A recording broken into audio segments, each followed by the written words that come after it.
Anda masih bersama kami dalam Berita Lampung. Bagi Anda yang baru bergabung, inilah Berita Lampung pilihan hari ini.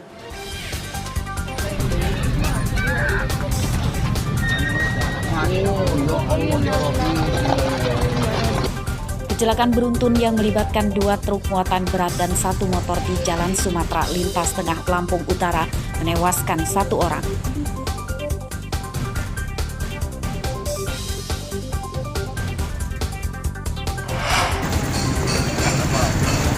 Seorang tentara gadungan pingsan usai mengamuk di stasiun kereta api Kota Bumi Lampung Utara.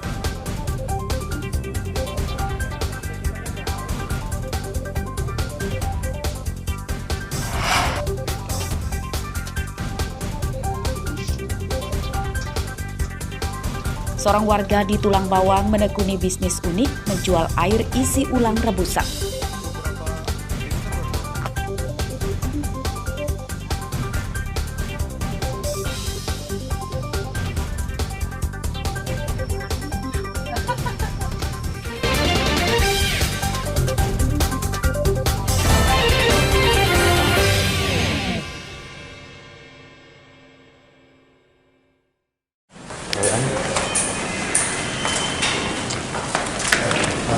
Kasus penyalahgunaan narkotika seakan tak pernah habis.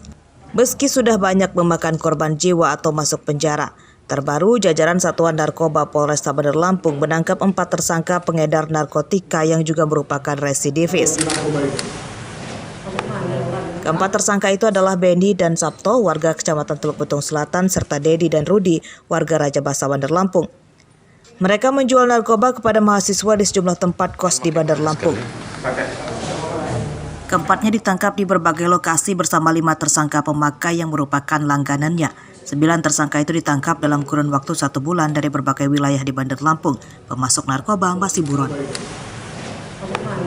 Dari tersangka tersebut BB-nya ada sampai 5 gram. Memang pada saat penangkapan ataupun pengungkapan dari Satreskrim, memang rata-rata namanya pengedar itu sudah melakukan penyembunyian barang-barang BB ataupun diperjualbelikan, sehingga berdasarkan DPO ataupun target operasi yang sudah kita lakukan, target-target yang sudah kita lakukan berdasarkan informan, ya, baik dari masyarakat maupun dari Sat Narkoba. Polisi menyita 14 gram sabu-sabu dan alat hisapnya serta 6 gram tembakau gorila. Para pengedar narkoba dijerat pasal 112 dan 114 tentang kepemilikan narkotika dengan hukuman hingga 20 tahun penjara, dan para pemakai dijerat pasal 127 tentang penyalahgunaan narkoba dengan hukuman 5 tahun penjara. Robi Laste melaporkan dari Bandar Lampung.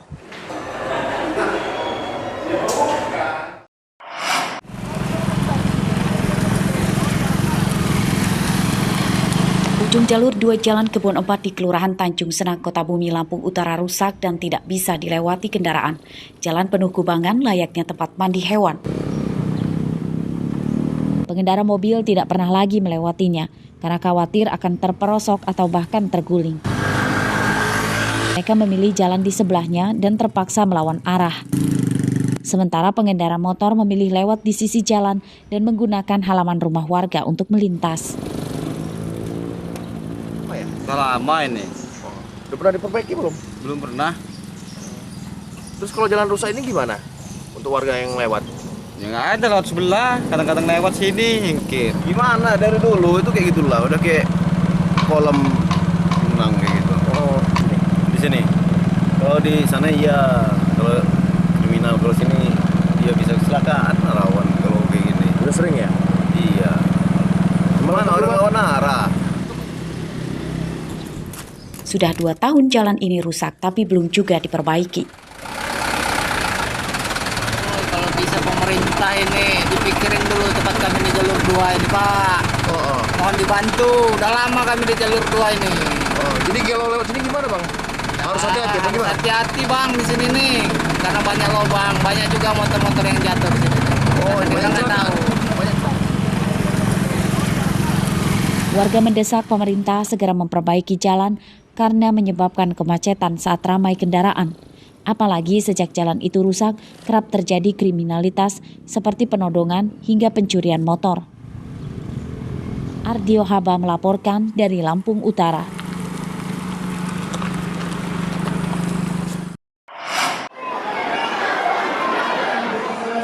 Penderita bayi kurang gizi atau stunting di Bandar Lampung masih tinggi. Menurut data Badan Kependudukan dan Keluarga Berencana Nasional atau BKKBN pada 2021 terdapat lebih dari 3.500 bayi yang menderita stunting atau 19,4%. Padahal Presiden Joko Widodo meminta kasus stunting di setiap daerah turun setidaknya maksimal di angka 14%.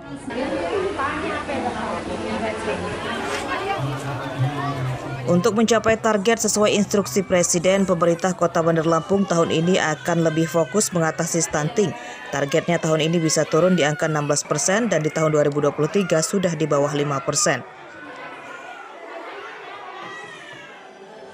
Pemkot Bandar Lampung mengalokasikan anggaran 4 miliar rupiah untuk mengatasi stunting tahun ini. Anggaran dibagi dua, yakni 2 miliar rupiah untuk kerja tim dan 2 miliar rupiah untuk pengadaan gizi. Polda Eva telah mengerahkan dari puskes ke puskesmas turun ke lapangan untuk pendataan anak-anak untuk mengecek gizinya dan sekaligus juga ibu hamil. Mudah-mudahan dengan kita datang door to door ini bisa membantu pemerintah, dan kalau kita targetnya kan 19 di atas, kalau ini 24 ya pusat, kita udah di bawah ini ya. Nah kalau bisa benar zero, dan caranya seperti apa, kita kerjasama dengan tadi kan. Pemberantasan masalah stunting tersebut bagian dari upaya pemerintah dalam menjaga kesehatan generasi masa depan.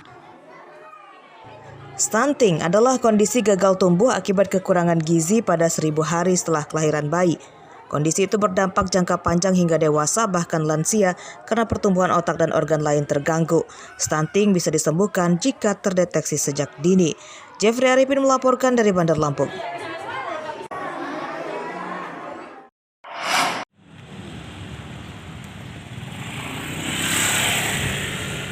Pemerintah Kabupaten Lampung Selatan mengandalkan bantuan dana dari pusat untuk pembangunan daerahnya. Ini terungkap pada rapat paripurna pembahasan kebijakan umum anggaran dan prioritas plafon anggaran sementara atau KUA PPAS tahun 2023 di DPRD Lampung Selatan Senin siang.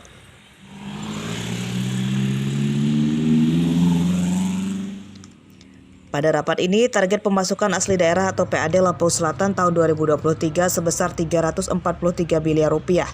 PAD berasal dari pajak kendaraan dan tempat usaha, retribusi bandara, pelabuhan, dan sektor wisata.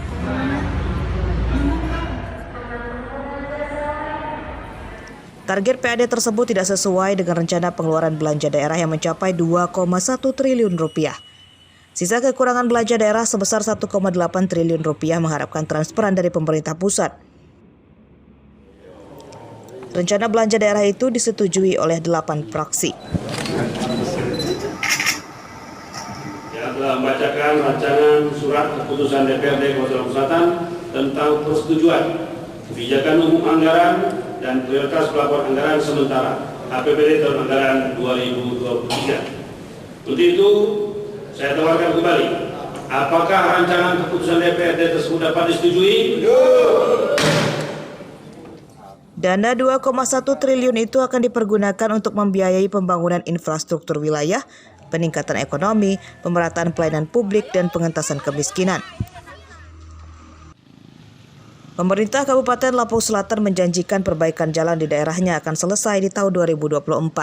Aris Susanto melaporkan dari Lampung Selatan.